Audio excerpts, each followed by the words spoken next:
I'm going to call the meeting to order at 6:32. And I want to welcome Marlena McNamee, who is our new recording secretary, or whatever your official name is. And thank her for taking this work on. It's important that we have a good and accurate record of our meetings. Are there any amendments to the agenda? All right, hearing none, I'm going to invite public comment. You have 2 minutes to say what you need to say, and we're glad to listen. Is there anyone who would like to speak in public comment? Okay, seeing none, we'll move into reports. The first report is the superintendent's report. I have a lot to say tonight, so I'm going to be very efficient. I want to talk briefly. We just completed a 3-day leadership retreat. All the principals, directors, we met locally. We spent a day kind of addressing some of our larger issues, fluency, student handbooks. We did a 2-hour training with Attorney Atwood around hazing, harassment, and bullying. We also spent an entire day looking at the through line of our work from what happens in the central office through to what happens to the student experience. So really thinking about that. We also began the work again with our new build group. We're going to hear more from Seth, board member. I did want to speak to Summer Soak. I'm just counting this morning. This was either the 11th or 12th year. We had at least 209 students attend. That's half of our elementary population. The number of families with kids at Soak or mini Soak were 148. Did we turn any kids away? Absolutely not. And of the students who attended, 68 students received a scholarship so they could attend. I think it's really important to note that Summer Soak is funded complete, not with tax dollars, all through grants. And we have some amazing grant partners as well as parent registration. So it is so much fun to look out the window, and instead of seeing high school students in cars, to see kids biking and running around in tutus and all those kinds of things. It's a really great experience, and they had a great summer. So I just wanted to put that out there as well. Thank you, Sherry. Any questions for Sherry? I'll add that Summer Soak was awesome. My one child that was in it, but it's great every year, and it's such a big community. So thanks to Deb and all the people. Yes, absolutely.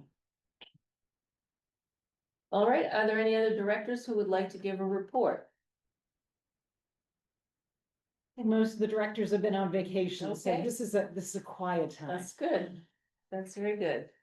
Unfortunately, neither student representative is here. I believe Lila might be in Scotland She's in Scotland. with the Yo Theater Group, which remind me, I want to talk to you about that afterwards. All right, then we'll go to the time scheduled appointments, starting with the strategic plan. So I'm just going to pull up my screen. As board members know, annually, we as a leadership team look at the strategic plan goals and create a plan for the year on the things, the pieces of work we are going to focus in on. That happened during our leadership retreat. So I'm just going to walk through this, and you have a copy in the board book. We will continue to do the work around pathways, especially focusing on the middle school and high school. This year, our new strategies are working to identify new pathways at the high school. We received a grant to help us kind of look at a crosswalk between the courses we offer and the professional opportunities for students post-graduation. We will communicate with students and families with a broad range of opportunities. Lots of things are happening at the middle school and high school programmatically. We need to get better at communicating, especially in a way that students can hear. So traditional print, our handbook, course catalog, those are for my generation. Students don't look at that. So really looking at what are the pathways that we can communicate to students, all the different opportunities they have. And then we'll continue to work to create opportunities to ensure student agency and intentionality for post-secondary planning. Elliot and I were part of the group who went to South Tucson, started some work there, and I know Principal Cinquamati is really working on that work. Vibrant homeschool community partnerships. looking at, and you heard the presentation from the Barnard team around the family and educators together team. Now with Melissa today, that will be expanding to all the elementary schools. Melissa completed a grant that would help to support that programming, including stipends for the teachers, meals, and childcare. So that work will continue. And then our new assistant principal at the high school, Chris, will be joining that team to see how we can put that in place at the middle school, high school. In terms of culture of belonging, purpose and joy, new strategies, support student attendance across all schools. One of the pieces of work we did on retreat is really looking at our truancy policies and attendance. Again, how do we communicate that well to parents in terms of expectations, impact at the high school in terms of credits, bring back and create opportunities for students to celebrate. That was a real push in this last school year, not only with our fine arts and music, but lots of opportunities for parents to come back to the building, want to continue to do that work. And then investigate and implement a broader range of opportunities to develop student voice and acknowledge student contributions, so those student celebrations. In terms of the safe and supportive school environments, ensuring consistent meeting schedules for building-based social emotional learning teams. Different schools are different in different ways, and we really want to make sure there's consistency there. We're also looking at what does the support look like at our different elementary schools, and how do we make sure there's a good bridge to middle school and high school. Provide planning and resources to ensure that all of our campuses are healthy and safe school environments. That's part of the work that I will be to support the new builds working group. And then advocating for greater community-based SEL resources. Was recently invited to a team of community organizers to develop a team where we look at families in crisis in a more global way. And so that work will continue as we develop more partnerships with our community neighbors. And then foundational systems. Jim has not given up on the financial strategic plan, and he's got some partners in that work. We keep hitting that drum, and we're gonna get there, right, Jim? We'll get there. We'll get there. And then fully implement our new onboarding platform. This last year, we looked at all the different ways we hire people, whether it's licensed teachers, support staff, someone in our kitchen, our building team, and how do we make sure that we have a really coherent system, and looking at a platform for that. The next piece of work is really how do we make sure we prepare people for entering whatever position they have within this district, something we can definitely get better at. So those are our proposed goals, and who are the project managers, in more detail if you want to look at it for our strategic, and those will be the topics we'll present on over the course of this school year. Thank you. Any questions for Sherry? Comments? All right, thank you very much. The next appointment here is the presentation of the 25-26 board work plan. Do you want to pull that up? Sure. That will take a minute. All right, so the board plan really is a spreadsheet that shows what topics we'll be discussing in our meetings, what certain deadlines are, things around the budget, and it's a place where when someone asks us to put something on the agenda, we can take a look at what's already there and better place it. If there's a sense of urgency, sometimes we move things around. And that's the work that Sherry and John and I do when we have our weekly meetings. I believe you were all given a well, I think you all got a copy of this through Sherry, right? So if you hadn't opened it yet, that's really what it is. It's the planning for each board meeting. And this is last year's, there is a new board work plan, but you can see how things are mapped out over the course of the year. When do we look at data? When do we look at the budget? When do we have different appointments? So this is the, when's our special meeting? So this was the work plan from last year. And that will be filled out in the same way, and you have access to that work plan. So if you're wondering what's coming up in a meeting, you have the ability to see that. And even ask questions ahead of time if you aren't sure what something is all about. Any questions? All right, next Sherry's going to present a really exciting new idea for our district called the Southeast Region BOCES. And we will be taking a vote to either support the Articles of Agreement or to say no, or not at this time. So this is a project I've been working on for the last 5 years. This is a work with all the superintendents in the southeast corner of Vermont. And previous to being superintendent was director of student support services. One of the and have been a special educator in this state for over 30 years. And what I've recognized is that the resources that we used to have are really become in terms of support, technical support, professional, even the people who are applying for positions have really declined over the years. And so we had been part of the Hartford Collaborative previously and had this opportunity to create what we now call Vermont Learning Collaborative. And so what it is an opportunity for us to come together as a collection of districts and have greater buying power. So we can hire positions, we can bring in experts, we can look at the different pieces of work. So a year and a half ago, a little over a year ago, the Vermont legislature passed a bill to create BOCES, and people in New York are very familiar with that in terms of, again, a formal structure for districts to come together and share in this work. So we are at the point now where the Vermont Learning Collaborative, we've been in place as a collaborative, this will be our 3rd year, where we are applying to be a BOCES. We are the first region to actually make this application. We've been working with the Agency of Education over the course of the year to flesh out that legislation to create these articles of agreement. Much we've brought from Massachusetts. Our current director is from Massachusetts and some other states, so that we have this structure that we can then apply for the status of BOCES. So I just wanted to go through this presentation really quickly. We're now called the Vermont Learning Collaborative because previously there was no structure for us to be part of.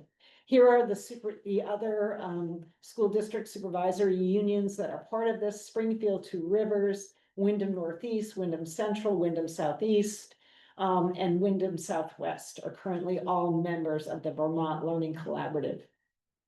You can see these are our current board of directors. I'm the vice president. Christine Bourne, who's from Windsor Southeast, is the president. Andy Haas is the treasurer, and we have other representation from other districts as well as from special ed directors. So the vision, and I'm sorry, it's hard to see. I'm just going to change this to a different, there we go. So the vision is for high quality educational and therapeutic programs, evaluations, and related services. So we have a model in this district of having intensive services within our district. It's a model that we developed with Hartford's help 20 years ago. We have to maintain and make sure those programs continue to be at a high level, making sure we have outside support to really look at our program, evaluate, give us feedback. That is one of the things the Learning Collaborative has done for us. Having high quality professional development so that we train our teachers that are coming in, special educators, not with the caliber of work or coursework that used to be expected. And so we are spending a lot of resources bringing in that training and making sure that our special educators are at the level that we expect to provide programming. Staffing services for supervisory unions. So when we post a position, we don't have the buying power or the spread as if you had the 6 other supervisory unions. So they are able to post a position in many different places, do the vetting, and help us locate people for those positions. Other activities as determined by the board of directors. So we look at other places. They are developing some programs, intensive needs, kind of like our PALS and community classroom and other districts that don't have that work. Coordination of resources. So I might need a part-time speech language pathologist, and Windsor Southeast needs another half. So we're able to come together, find someone for those 2 half positions. They help us do that work. And then other needs as authorized by Title 16. So this is the process that we've gone through as the Vermont Learning Collaborative. It's taken us a number of years to get to this position. We hired our first executive director in 23. We've expanded our programming across in the last year, and we've really found some opportunities for some cost-saving resources, such as professional development, mandated training suite, special ed evaluations and services, and de-escalation training. So the cost savings, and I can speak to this. One of the things that we tout for being part of our school district are the number of students we're able to serve within the district. We know when students can stay closest to home and in their communities, we have the highest opportunities of growth and movement off an individual education plan. And so we've been able to really keep our numbers of outer district placements, whether day or residential, to one of the lowest in the state, because we have those high level of services. We also are able to work with outside evaluators. We may need an evaluation. We might have to wait 6 months because our staff is overstaffed. We can tap someone from the Vermont Learning Collaborative to do their work. So it makes us much more efficient. We get information quicker, and we get a second and third opinion when we may be stuck on a case. It's really nice to have another set of eyes and expertise. They work as a consultant. Last year, Jill Graham, who's the director, came in and reviewed all our special education services, spent time in every one of our buildings and made recommendations. We're looking at a brand new model at the middle school and high school. Jill was very involved in facilitating that conversation about how can we provide services differently when we have a shortage of staff, we have students with different needs. So we've really, and professional development, there used to be an attorney up in Burlington who would train us every single year in special ed law, new cases, 504, all that. That person is retired, and that's been a huge hole. People are not getting that training. And so the Vermont Collaborative brought Dina Atwood, and she's been doing trainings all last year online so that people can be current and statute. It's easy to get a little behind. So why are we moving from this collaborative to a BOCES, a Board of Cooperative Education Services? It's an educational service agency, provides shared resources and responsive solutions to meet a variety of short and long-term regional challenges in a cost-effective manner. There's things that we can do as a collaborative, can't do as a collaborative that we could do as a BOCES. So for example, we can tap into possibly municipal retirement to make it a more attractive position. We can look at other benefits that as a private nonprofit, we can't do. So by becoming a BOCES, and that is sanctioned by the state of Vermont, we have access to other kinds of supports and structures. There's also a nice $10,000 check for if our articles of agreement are approved. So we are really trying to be the first. No other district has even gotten as far as we have. There are no other collaboratives that are new in the state of Vermont. And so we want to get our articles of agreement approved and show that this is a resource, not just for our towns that are involved, this region, but across Vermont. And so our membership would include, and we're currently a member of the collaborative. We want to continue to be part of that. We have shared staffing resources, professional development initiatives. So any professional development that is offered, we get at a lower rate.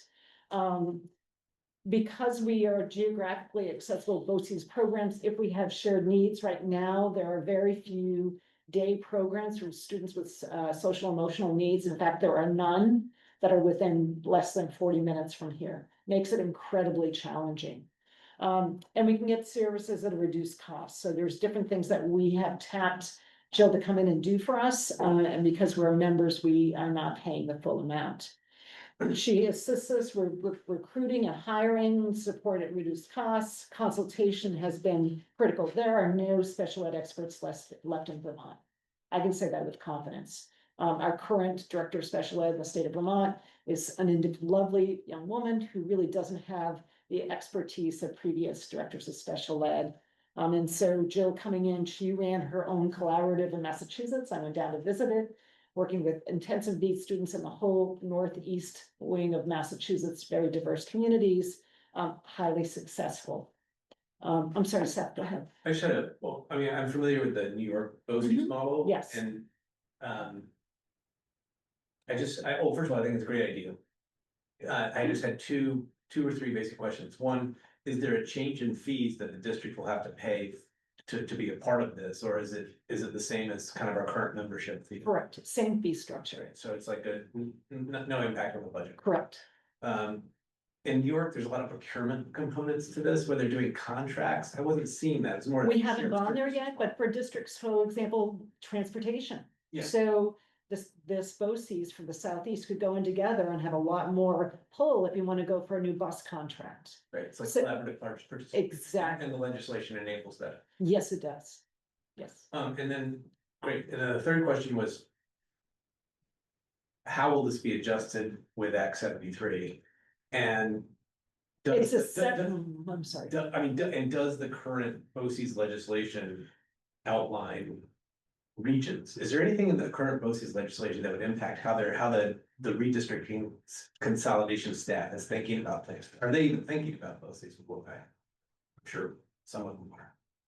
Anyway, how does it all work? How do you think it'll work together?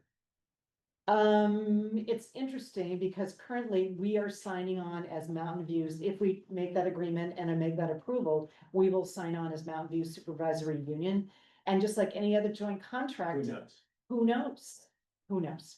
But we can't, as I keep saying, we're not gonna stop growing and doing the right thing. I'm for it. But yeah, so BOCES was a year and a half ago, 73 was in June. So has one thought about the other? Probably not.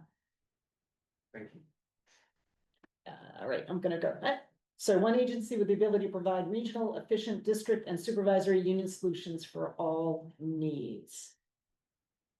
So there, in order to move our articles of agreement for the Vermont Collaborative to become a BOCES, we as a board, or you as a board, would need to approve that. There's a motion in the packet that I would love to answer any other questions about the work.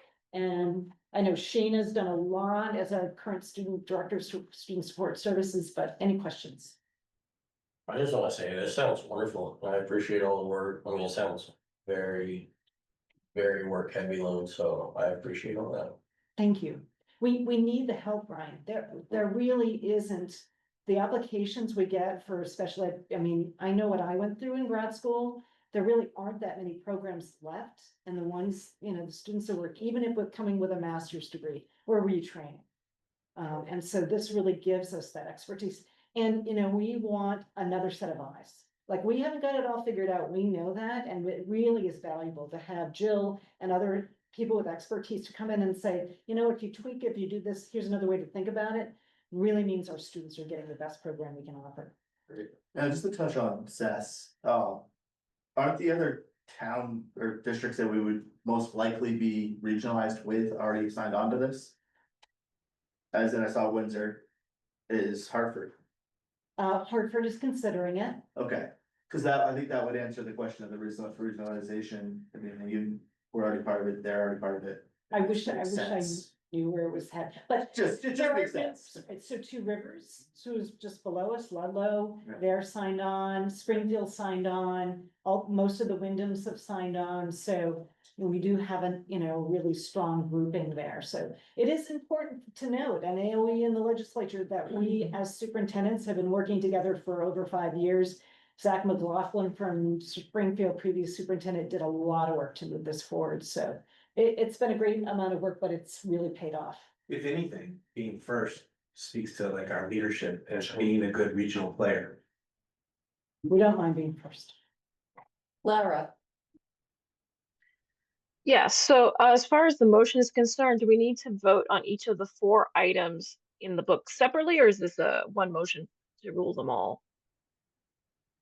I think we should, I'm not sure, so I would vote for doing all 3 separately, just so we don't have to come back and do it again. Okay, then I think- move that the Mountain Views Supervisory Union Board vote to approve participation as a founding member supervisory union in the proposed Southeast Vermont Region Board of Cooperative Education Services, BOCES, under 16 VSA Chapter 2. is there a second? I'll second. I think Josh got in there first. And Marlene, if you're not sure, just ask who is it? That's okay, thank you. Because I know you may not Yeah. know everybody's Yeah, name. thank you. And it's hard with that. Thank you, I got that one. Okay, are there any more questions anyone has about number 1? All in favor of approving the first part of this, the articles of agreement, please say aye. Aye.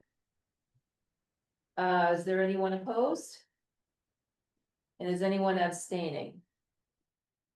All right, the ayes have it, it's approved. Would somebody like to propose number 2? I'll go ahead.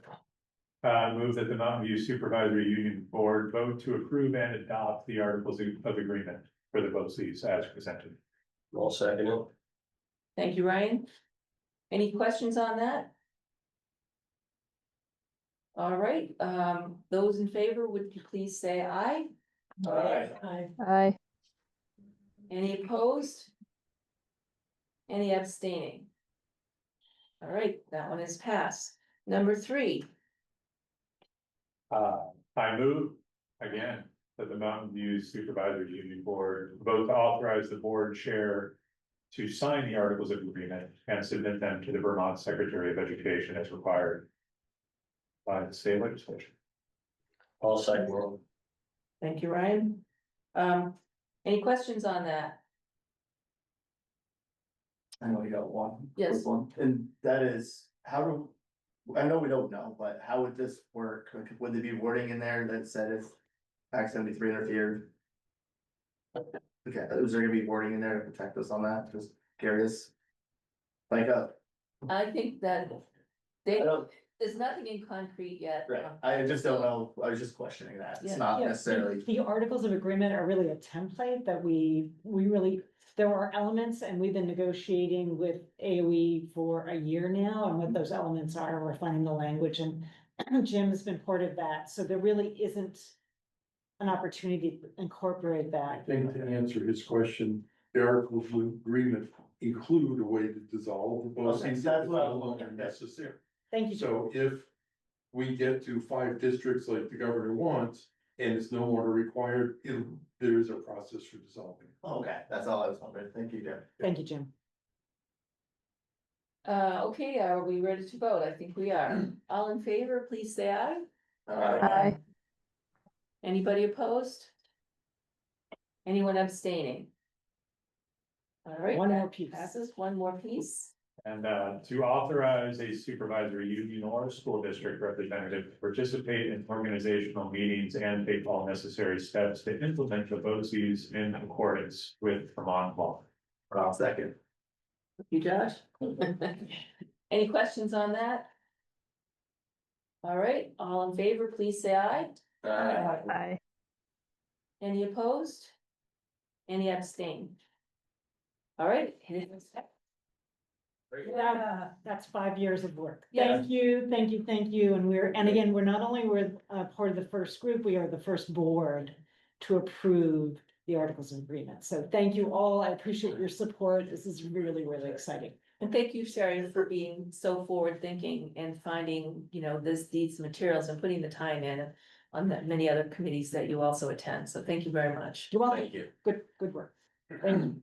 All right, Sherry gets to speak again on the differences between a supervisory union and a supervisory district. I know that we all received a handout, several things from Corinne, including a video, and I will say that I had the time to thoroughly read and listen to the video. So I encourage, if you haven't had the time yet, since it just came out, it is helpful. I think the rural schools has put together a comprehensive look at the two items. We're not doing a comprehensive look tonight. We're just gonna have Sherry give us an overview. So I just shared with you 2 documents. One's from VASBO in terms of a testimony that was provided last spring, when Act 73 was being formed, another one from AOE.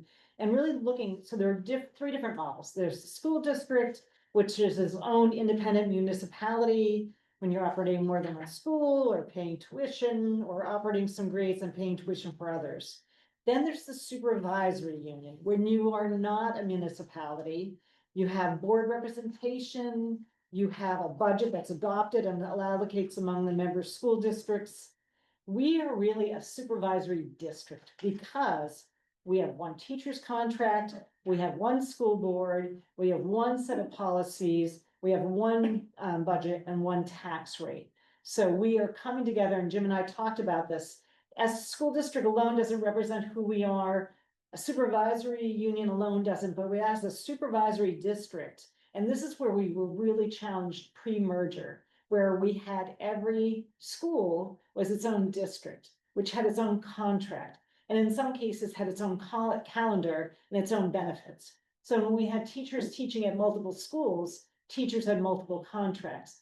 which had different days off and sick days, and it was incredibly challenging and difficult to move staff, and even getting staff to agree because it was so complicated. So by having one teacher's contract and one board, and you can see, especially those like Sam, who've been through many stages and iterations of the school board, having a unified approach in terms of what's happening in our buildings, so that students all have the same curriculum and educational experiences before entering the middle school and high school, has really impacted our student outcomes. So if we look at the three different models, I believe, and Jim would concur, the best is the description is a supervisory district. We know individuals where there are multiple districts within a supervisory union. That means up to 6 different, our friend Mike, 6 different budgets. 6 different, well, 7 with the SU, so. Right, right. And you can imagine then the difference that the central office, finance office has when operating. There was one point in time where we had one school board member for every 4 students in the district. That wasn't that long ago. And it was every night was a different board meeting. And we really didn't have committees working, and we didn't have consistent policies. So for those of us who have been in the district, having this supervisory district, when we have that commonality, then we have the opportunities to do the other work that's, to me, more important. And I had a question because on the website, we're called Mountain View Supervisory Union. And can you explain the piece with Pittsford or maybe Pittsfield, sorry, maybe Ray would like to describe why. Jim would love to talk about that. Because of the structure of the Vermont law, we have Pittsfield that's not a member of the Mountain View School District. And because they're a member of our community, but not of our district, we're forced by the law to have a supervisory union that is over both the Mountain View School District and Pittsfield. What that law does is create mountains of cumbersome work, because we have to do 3 separate audits. We have to loan people back and forth because the supervisory union is required to employ certain people, like special ed staff, like me. But the special ed staff are in the buildings, and if special ed puts on, or Sherry puts on some training, and we pay it out of a federal grant to a supervisory union, we have to add all the district employees to the supervisory union so they can get the $200 stipend. And it's an absolute nightmare. Our audit costs us between $60,000 and $65,000. If we were one entity, it would cost us about 28 grand. But we love Pittsfield and we want to keep them. And this is not speaking against Right. Pittsfield, it's actually, we could do it much more efficiently if the law would allow us. Well, It doesn't, no. and so this, because Pittsfield's a non-operating district without, which means they do not have a school within their community, and they have choice to other districts. Act 46 allowed for what we call a side-by-side. So we have our 7 towns who have students all within our district, and then Pittsfield sends the majority of our students to Mount, this Killington and our middle school, high school, and they remain and continue to want to remain to have If the choice. law would allow our SU to merge with our school district and then support Pittsfield through services, the structure would save us probably $100,000 a year in cumbersome craziness, and Pittsfield would be served equally as well, if not better. So it's a structure of the law. Right. Maybe that's something to lobby for.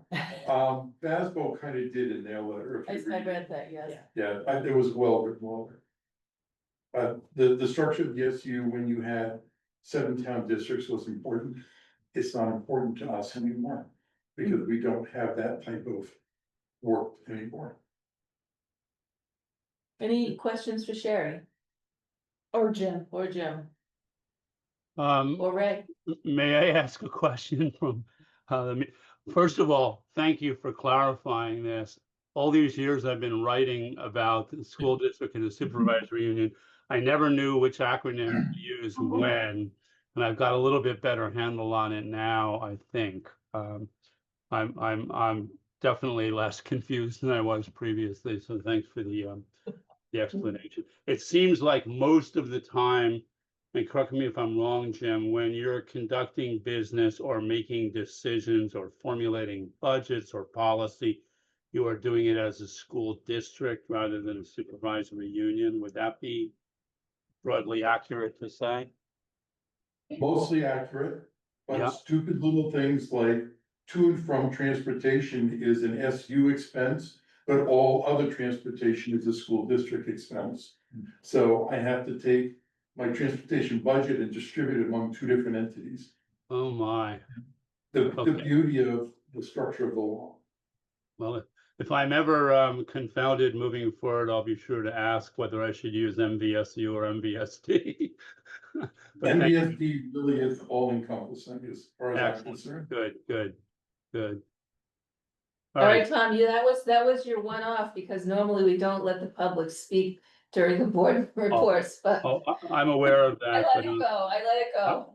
this is gonna be my story for this week, part of my story for this week, and I just wanted to make sure I had it right. So, thank you. Thank you. Anybody else?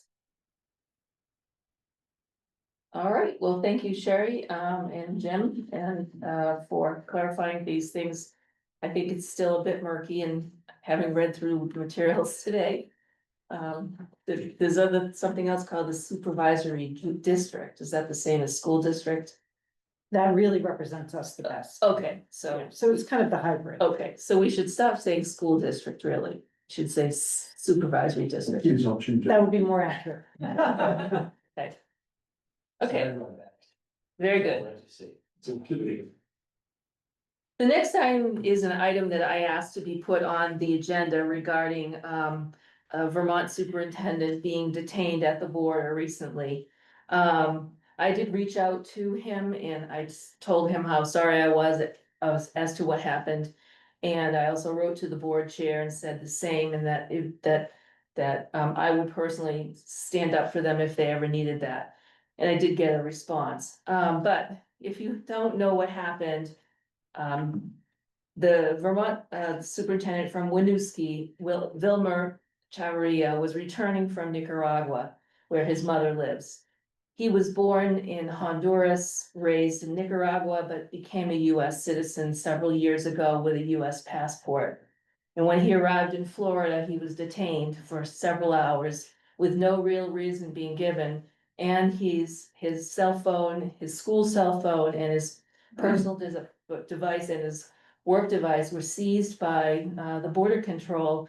And he kept saying to them, listen, I've got confidential student records, you have no right. This is against the law, and they just took the devices, and he doesn't really know what happened in the other room. Ultimately, he was let go and returned to Vermont. But it just struck home to me that this is somebody from Vermont who's a US citizen being detained at the border. And so I just thought you might all want to know that. If you want to reach out to them or him, you're certainly welcome to. And I think that I've read a lot of stories about what's happening up in the north regarding detainments, etc. And it's really disturbing to me that there's laws that protect and they're not being observed. So I just wanted to, because it was so close to home, let you know. Winooski is the most diverse school in Vermont. 60% of their students are minority enrollees. Most of them came in through the State Department's refugee program, invited by the United States to be here. And some of those people have even been detained and or questioned. And so it's just, it's a time when I think all of us have to make our own decision where we are on these things, but when that happens, it makes me take note of the wrongness of it. So that's really all I wanted to say. So thank you. All right, I think Jim is going to present the audit to us. Sherry, would you bring up Sherry, the? Before you move on, are you able to share that contact information with us so that we can reach out as well? I will be glad to share it with you. Okay. And I stand in solidarity with you. Thank you for sharing the information on a fellow superintendent. So Thank you. Jim, what do you want? First item, Sorry. so we finally have our fiscal year 24 audit. Now we're in fiscal year 26.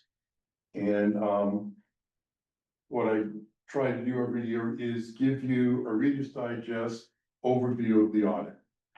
And so the full audit's attached, and if you really want to read all 70 or 80 pages of it, please do. I want to show you the highlights quickly. Okay, Sherry, the next page. Do you want to share, Jim, or you just like telling me what to do on that? I love that, yes.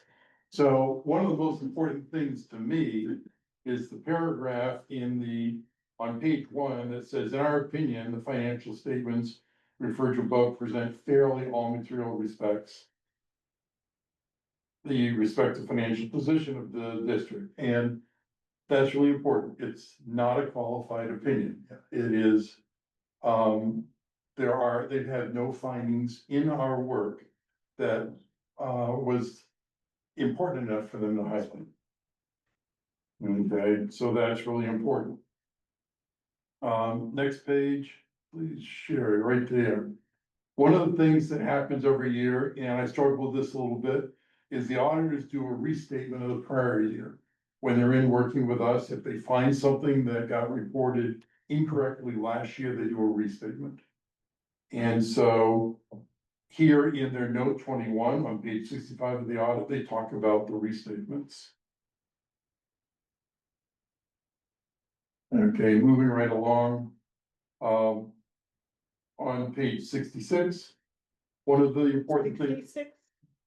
Yeah, don't go scroll right there. Yeah, Okay, right there. all right, so 600, I got it. Actually go up one more. Okay. So restatement, these are the items they restated the general fund, they restated to and from other governments. And they restated reserve funds, so those are the items they restated. Note 22 is subsequent events. One of the important things in your audit is always to say, what happened after June 30th, that's material that people should know about. Every year on the first week in July, we sign a tax anticipation note, so we can pay our bills until tax revenues start coming in. We did that on June 30th on effective July 1st of 2024, for $3.6 million. It was a 1-year note, and it matured on June 30th of 25, and we paid it off. Next page. Is that voted on, or is that, Yeah. is that a town meeting, or I just don't know how that authorization works? It's authorized. The board is authorized to do this on an annual basis, and I would have to go back to the structure of the law to tell you how it's authorized. But it's authorized and happens. We don't have to take it to town meeting. We don't take it to town meeting, you know, the board has. The board has the authorization Yeah. to, The board doesn't have the authorization to do multi-year notes. right, just a single year. Yeah. Tax. And I want to qualify that, the board can do a 5-year note. But not as hand. Okay, on page 75, Schedule A, one of the things I wanted to point out is our budget that we adopted was 23,565,092. Our revenues that we received during that year was 24,639,000. Keep in mind that we started the year 1.3 million in the hole, and we returned equity from the supervisory union to the district of 1,022,000. That's what's highlighted on that bottom line. When we take that out, we still had revenue in excess of $65,000 more than we budgeted, so we did pretty well that year. But keep in mind that we did have that huge deficit from the year before that we transferred back money because we had a lot of money at the supervisory union. Next page, please, Sherry. On the spending side, our budget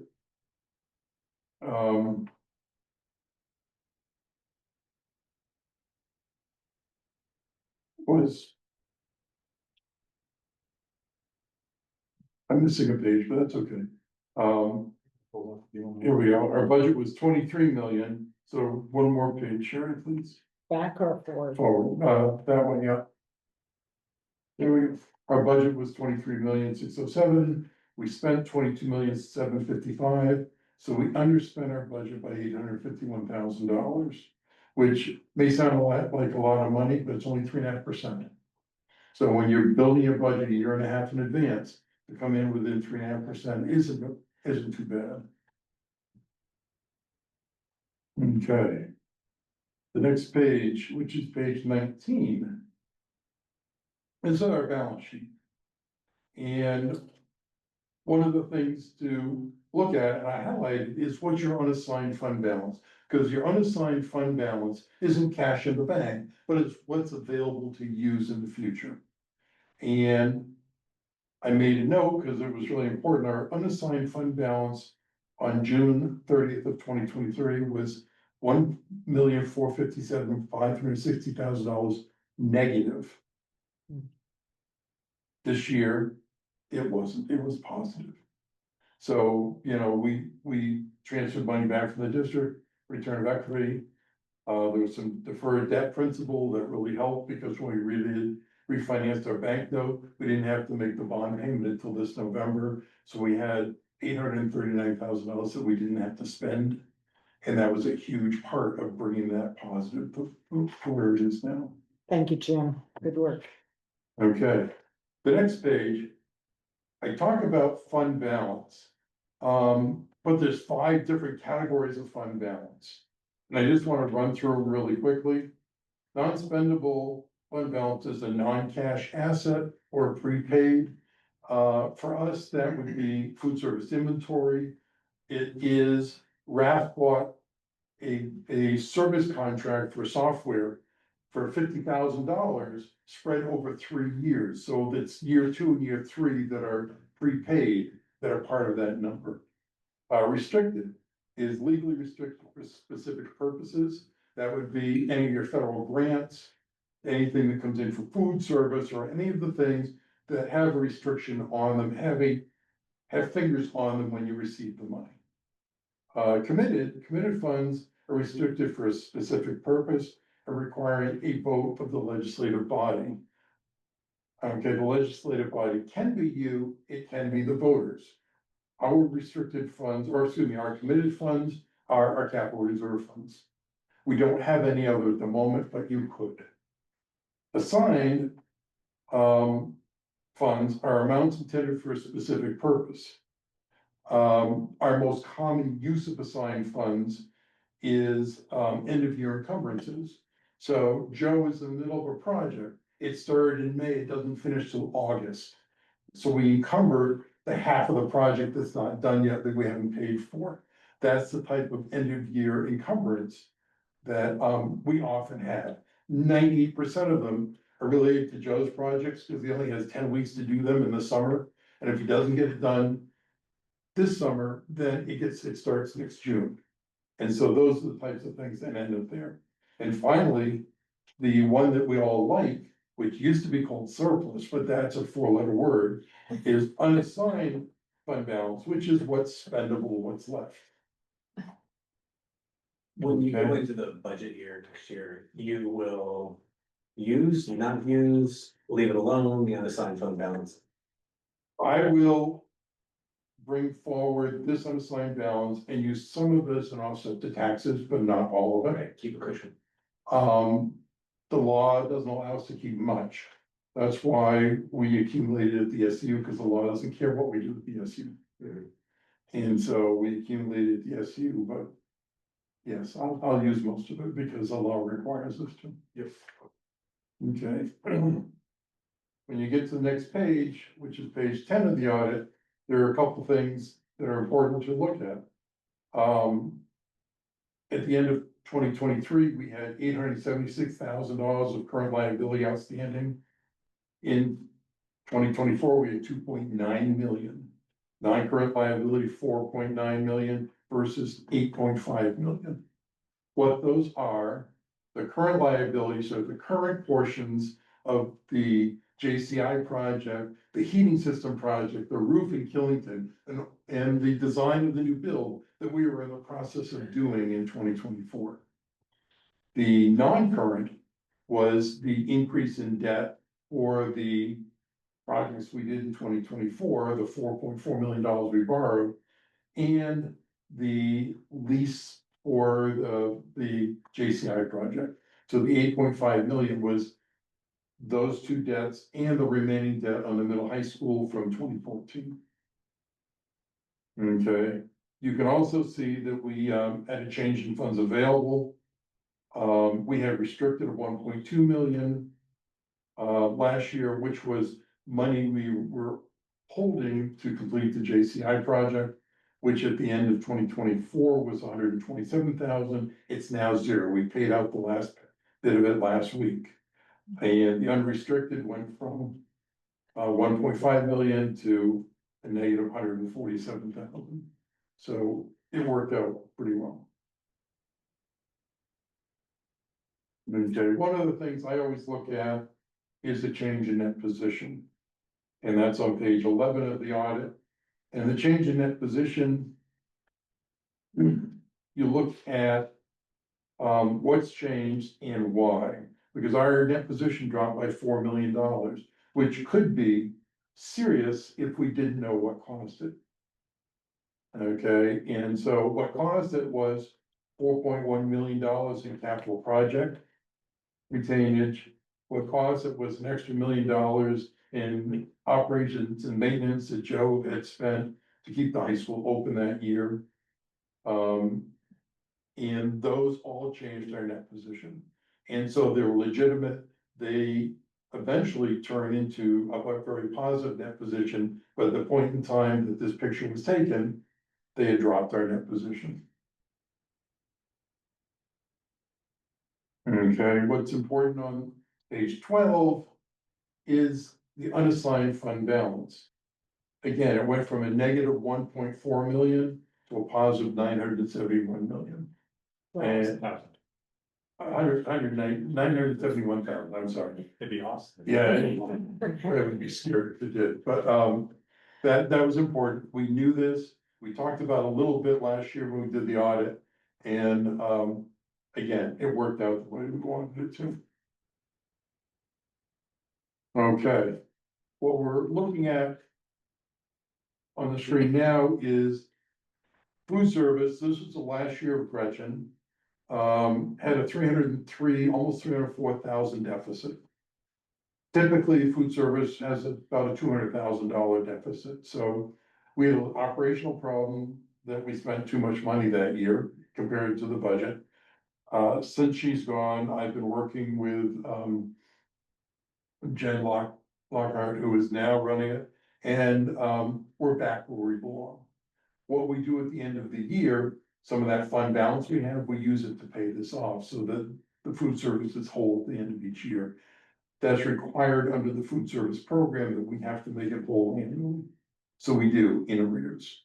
So that 971,303 will go here. Okay, on the next page, we have a problem I want to talk to you about. We no longer run after school programs, but when we did, when we merged, mostly, we brought in $69,000 of deficits in the after school programs. We're out of that business now. The schools that still have it are in the process of contracting it out. And so I'm going to come to the board and ask you to do a one-time transfer of money to this to make this go away. It gets off our books and we move forward without it. And I know that it's supposed to stand on its own, but I'm going to ask you to do that one time and one time only. And the next page, you can see that part of that 38,000 came in from Barnard when we did the merge. The rest was from Killington or our other schools, which generally were breaking even, but not quite. And so again, this will be a one-time, we put it behind us, we move forward. And now we just went from unassigned. Unassigned fund balance, and you have the authority to do that. Okay, we hold a public hearing and then you do it. Okay, capital assets. Capital assets of the district is note 4. Real quickly, this just highlights the additions and the transfer or disposals. The additions, the majority of the additions are $1.5 million of building improvements.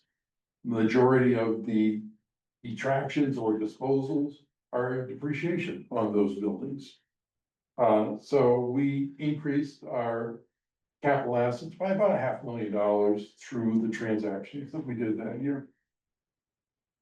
Note 5 quickly highlights again the tax anticipation note. It was 0, we borrowed 3.2, we paid off 3.2, and it was 0 at the end of the school year.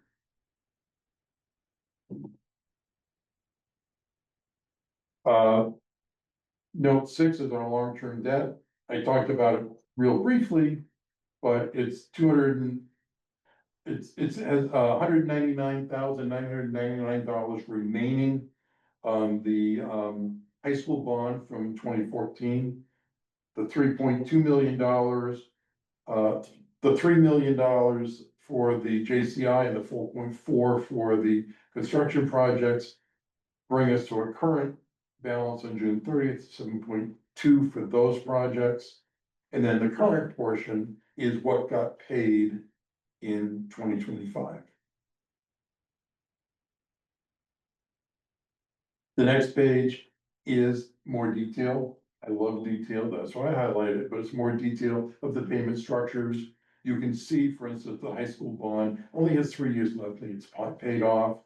The other ones are longer, but you can see how the amount we pay drops each year. One of the other things, and is in. Is that the bond of the original building? No, we did a renovation. Of the renovation? Yeah. Note 7, other long-term debt, and GASB, which is Governmental Accounting Standards Board, has changed this, and you'll see this change in our FY25 audit of how we accrue compensated absences and net pension. Compensated absence for us are the handful of teachers that had a retirement payout when they leave, a buyout of some of their sick leave, that they brought with them when we merged our district. We had a couple of those teachers retire this year. They're getting to the point that they are dropping every year. One or more teachers are leaving, that goes away. What is also in here is if on June 30th, I had 5 vacation days I didn't use, and I'm allowed to carry it forward, those vacation days are included in there. GASB's changing this, and you're gonna see that probably triple next year under the new GASB, because we have to now look at accrued sick leave and how I consume my sick leave, and then how much I'm gonna use for the rest of my time working here. So it's really crazy. The net pension liability is something we have no control over. That is our portion of the VEMR's Vermont Municipal Employee Retirement System, and that's attributed to us. If we closed our doors tomorrow and went out of business, we wouldn't have to pay that, somebody else would. But of the pie that's attributed to all of the participants, that's the portion that on June 30th was ours. We're losing the crowd, Jim. Okay. Accrued compensated absences, we already talked about that. Deficit fund balances, I highlighted the ones I want to highlight, there's a couple others that are highlighted here. Vistas is the Vermont retirement, teachers retirement system. And, what's important is actually on page 49, so the next page, Sherry, is they're assigning $18,149,717,000 of the state debt for that to us, because that's our portion of the huge deficit of that retirement system. Great. Okay, again, if we close the doors tomorrow, we walk away from it, it's not our problem. That was it in a nutshell. There's a lot of information in the audit. I'm happy to talk to anybody who wants the more in-depth reading of it. The supervisory union did well last year. I'm not gonna go through their audit. But similarly, our expenses were less than our revenues and, so we're in a good position. Well, thank you for all that. Any questions for Jim? And at any point, if you'd like Ron Smith to come in, I'd be happy to bring him in too. He's our auditor. That's in my contract, he will not be. I think I sat through one of those. Okay, that was thorough. All right, I don't think we need to vote on this, but thank you very much, Jim, for all that and a lot of good news in there. There's a lot of good news, there's a lot of information I didn't cover because it's there, but you don't care. I'm glad someone does. That's why we have Jim. Thanks, Karen. All right, we are now up to committee updates. I know that Matt is not here, but if somebody from finance would like to speak, you're welcome to do that. All right, policy committee, Yep, so we have three policies that are for a second reading. We have discussed them before. I'm gonna present them just briefly, just to remind you, and then we could vote on them all together, if that's okay. The vote will, well, the vote is going to be, or I'm gonna request a vote for adoption at the September meeting. So the first one is C-71. Possession and administration of emergency medications. As you remember, this was in addition to another one we already have for student medication, but we decided that it was, they were different enough to have them both. The next one is C-15, student conduct and discipline, and really was just some updated legal language. And the third one is our cell phone and related technology policy. It's basically a shell policy, and actually since we started on this, it's now become law anyway, so it's basically consistent with from all legislative law. So, and we also did tweak the language to, as a suggestion last time, that it's tweaked to say to include but not limit to the technology, rather than just specify the technology. So that is in the policy. So for all those, I would like to seek a motion for all of them to be pushed the next meeting, which will be in September. So adopted in September. We have to bring them up again, but. okay. Any questions on that? Any of those for Elliot? All right, would somebody make a motion to move all three for adoption next meeting? So moved. I second. Thank you. All in favor of moving these forward to adoption in September, please say aye. Aye. Anyone opposed? Anyone abstaining? All right, thank you very much for that. Buildings and ground? We do Woody, not, you have a report? yep, we did not meet last month, so we do not have any new information for you guys. Okay, very good. Thank you. Negotiations, hiring and retention committee. If there's any updates. I think we're just waiting for the final draft to go to the support staff for approval. Yeah, for their vote. Working groups, communications. Nothing after that. Okay, thank you, Gina. And working group for the hub regional build.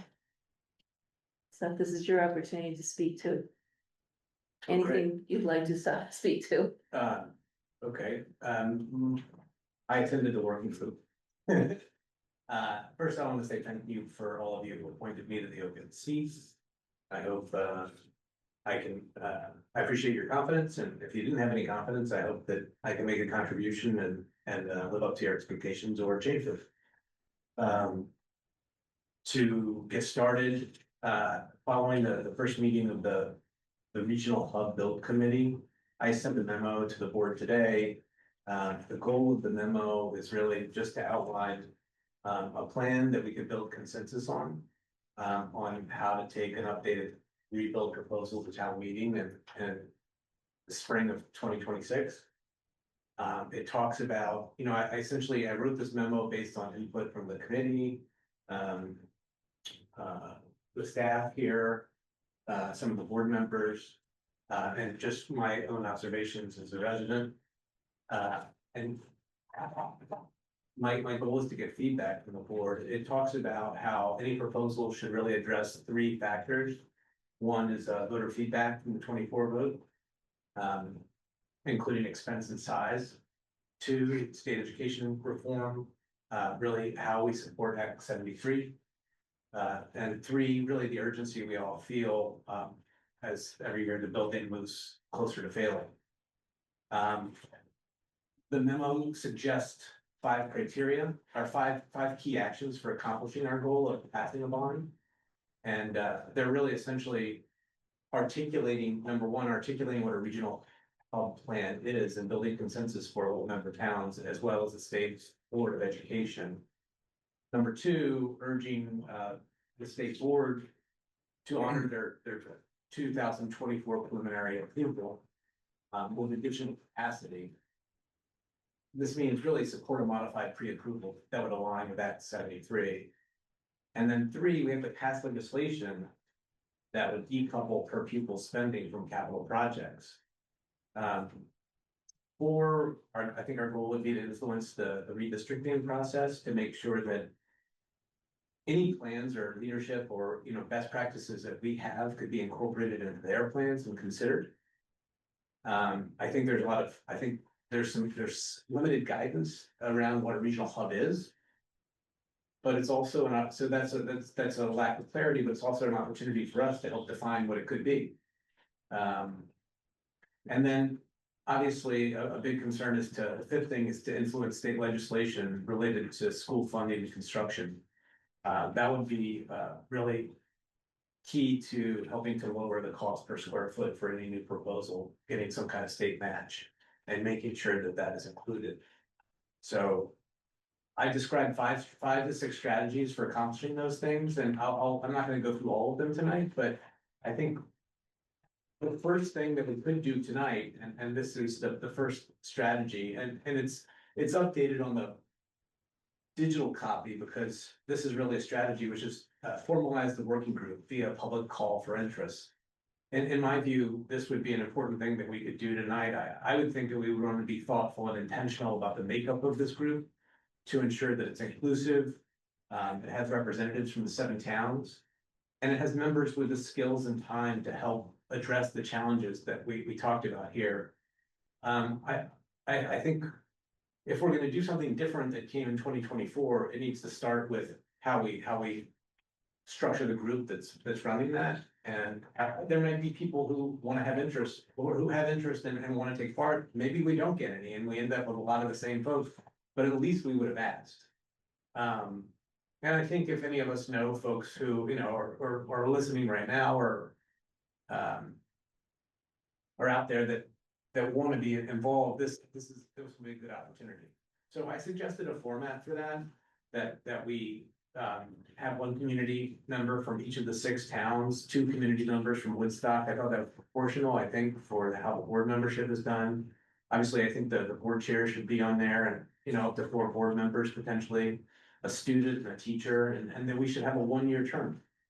I would think that the staff and all the key kind of leadership staff that are here tonight and others would be important to participate as non-voting folks. And, you know, I articulated who the working groups could be.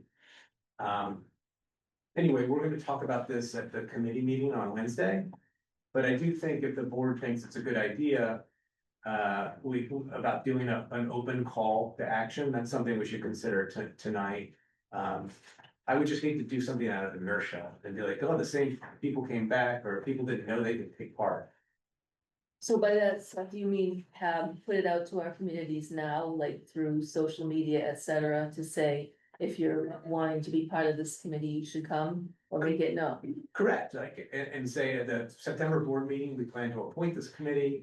We're working on a volunteer basis, kind of on a reorganization capacity right now. That was what this last meeting was on July 22nd. It was really just like, you send an email to people who had been involved before or expressed interest, but there might be other people out there. Right. And we should make sure we, you know, leave no stone unturned. And maybe communications committee gets out to you at that times, and Tom's here tonight. So that we really use a lot of different platforms. So we're reconstituting this board, this this committee. The working group, we would just say, hey, if you wanna be a member, put your name in by, August 31st, then we'll consider it at the board meeting and make appointments at that board meeting. Yeah, I'll just say, what you've already put together and stuff is more than I've done as a board member at 4.5 years, and you've been here a week, so I already appreciate the hell out of all this and how thorough it is and your explanation, so thank you for joining us.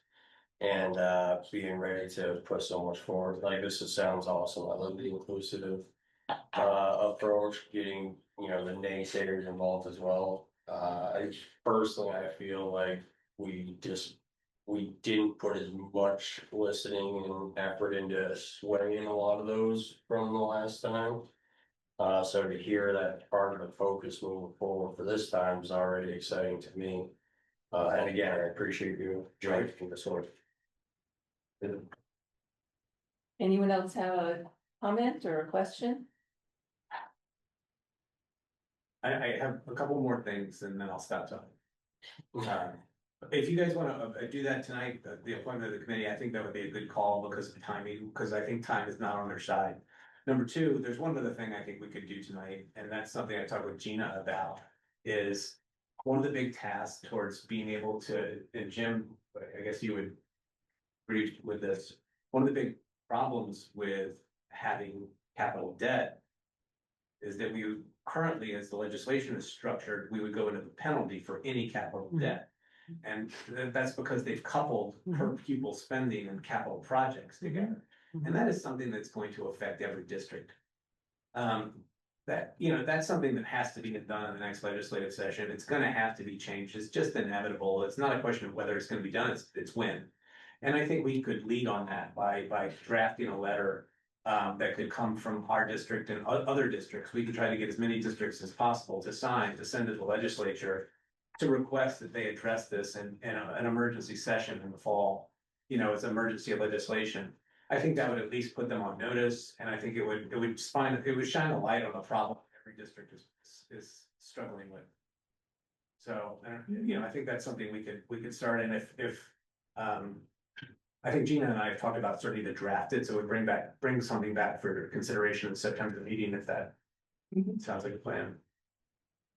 Okay, It sounds like a good plan to me. I don't know that do we need to vote on I don't that? think we need to vote on that. I think that's just like an informative thing about the Yeah. two things that we're getting started with, besides reorganizing, getting kind of a plan together, and then starting to address this legislation that's needed everywhere. I think that's great. I think it's a great start. I mean, so the meeting on the 22nd was excellent. A lot of board members did attend. Board members are always welcome to attend any meetings of any committees and any work groups. You could really have quite a life for yourself. But, yeah, and folks in the various communities, it would be really helpful if you could help find supportive and or people who want to learn more about why we need a new school from your communities. You are more than welcome to suggest names, talk to people and suggest that maybe they put their name in, because you're probably more the experts in your own committees than others. So thank you for that. Thank you, Seth. Do we need a vote to approve this idea of a new working group? Yeah. An open call? I think so. I think that would be a good idea. Yes, I make a motion. And I'll- Question first, so does a working group generally have that structure that is outlined in here as well, like with term limits and all that as a? Not term limits so much, but the working groups have been a mix of community and board members. So they, the board members are the ones who Okay. can vote if there's something that needs to be voted, but certainly when we did the reconfiguration for the Prosper Valley School, we had many open meetings with lots of people and, And the core group did vote within working group to yes, bring pieces of work to the board and the Right. board voted. I guess I just wanted to know the difference between a committee and a working group in terms of what the structure is, or what the, Committee's kind of a standing committee for the Okay. various aspects of the board work, but a working group is a pop-up. okay, if Like you a will. committee's forever. Right. And we have four Right. identified based on our Okay. structure. okay. finance just- function. yeah. Yep. And I don't think this whole structure has to go. It's just like, if we wanna have a structure and be transparent about how it works.